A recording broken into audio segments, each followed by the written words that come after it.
My name's Lauren. I'm the Lolo behind Lolodidit, a hand-dyed yarn business in Central Kentucky. And for those of you who may not know, we used to live in Vegas. We lived in Vegas for a long time. But in the fall of 2020, we actually bought a farm in Kentucky. This has been a dream of ours for a really long time. We love the outdoors. We love growing our own food and having space and just the green, and we miss that a lot since moving out west. Both me and my husband are from the eastern part of the United States, and we missed it. So it had been a dream. We had been working for ourselves for a while, and we decided that we had the opportunity to pick up and move. So in fall of 2020, we moved to a small farm. We have about 14 acres. And start a sheep farm. Needless to say, this has been an incredible adventure. We enjoy it so much. I've had so much fun. We've learned a lot. We've made amazing friends in a short amount of time. The kind of friends that you just call up and say, hey, I need help with this.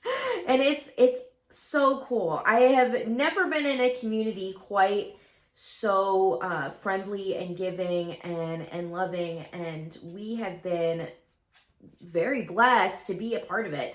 And we enjoy it so much. So in 2021, we started slow.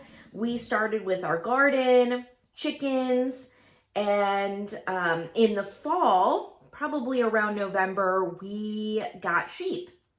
The very first sheep that we got were Rambouillet. And as first-time sheep farmers, this was not the best choice for us. And we quickly realized this is not the breed that we need to start with, and went back to the planning stages of sheep. The Rambouillet were beautiful, gorgeous, gorgeous, gorgeous fleece, amazing. But their temperament wasn't something that my husband and I felt like we could handle at that time, because we didn't know a lot about sheep. We knew everything that we learned was from books and YouTube, and had no hands-on practical experience. I know that sounds crazy. Why would you start a sheep farm, Lauren? Well, see, I'm a yarn dyer, and I thought it would be cool, like get our own wool.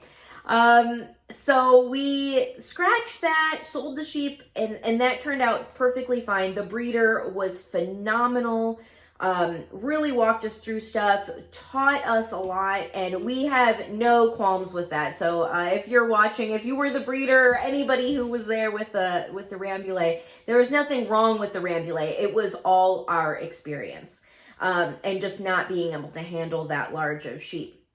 So we went back to the drawing board and decided that the really fine fleeces are okay not to have on our farm.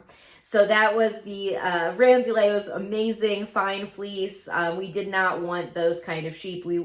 So then we dropped down to like a medium wool, something that is still soft next to skin. It's really fun to knit, but it is not necessarily the finest of the fine wool. These sheep are more bred for their heritage breed, bred for temperament, bred for parasite resistance, hardiness, good attitudes, willing to eat everything, just stuff like that, that we were like, okay, what would make this easier on us? So in November of 2021, we got Tunis sheep.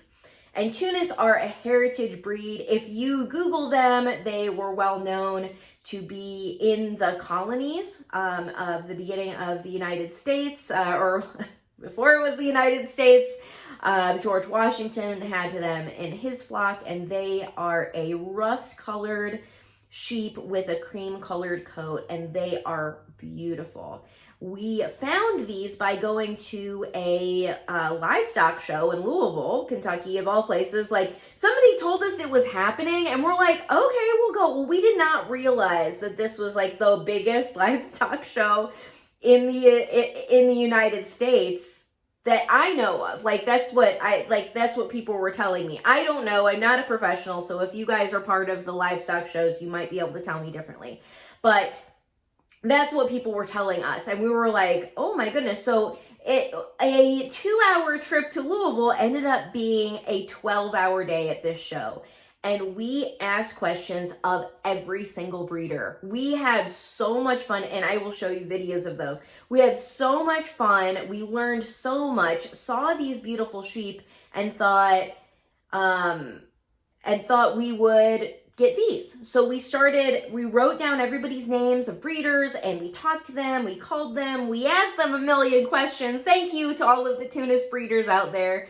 It was just phenomenal. What a great community. I mean, that's what I have to say about the sheep community. Everybody is so nice and forthcoming with information. And I don't know if that's just a hobby farm, because that's what we have, but that's our experience, and it was wonderful. And so we ended up getting Tunis sheep.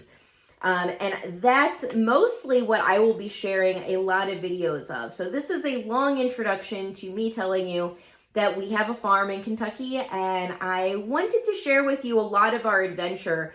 I have been taking photos and videos for, a year and a half now, almost 2 years, and I haven't really been sharing them with you, and I don't know why. I'm sure it's just me, crazy hand in dye pots kind of thing, but I was talking to Trey, my husband, Mr. Lolo, as you all know him, and I was like, I gotta share all this. So this is the beginning of me sharing our journey.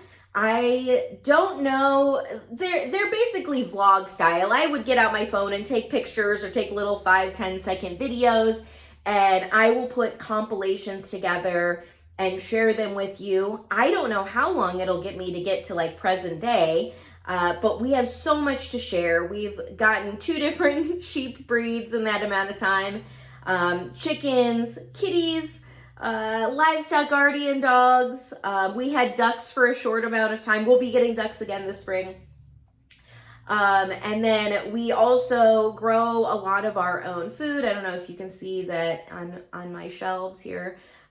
We grow a lot of our own food. We really love that. I love canning. Ever since I learned how to do it, I love canning. I love making jams. I love preserving food. So even living in the desert, I did all of it. And I'm sure if you guys have been following me for a long time, I've shared recipes and jam recipes and things like that, because we would buy stuff from the farmer's market. So I have so many videos and photos, and I never share them anywhere. So this is it. This is my compilation. This is the start of something really fun that I hope you enjoy. I'm hoping to get some videos out about every other week or so, and they'll just be short. They'll just be a few minutes long, and something for you to enjoy and share a little piece of our farm life that we love so much. So I hope you enjoy it, and here's the first video. Thanks.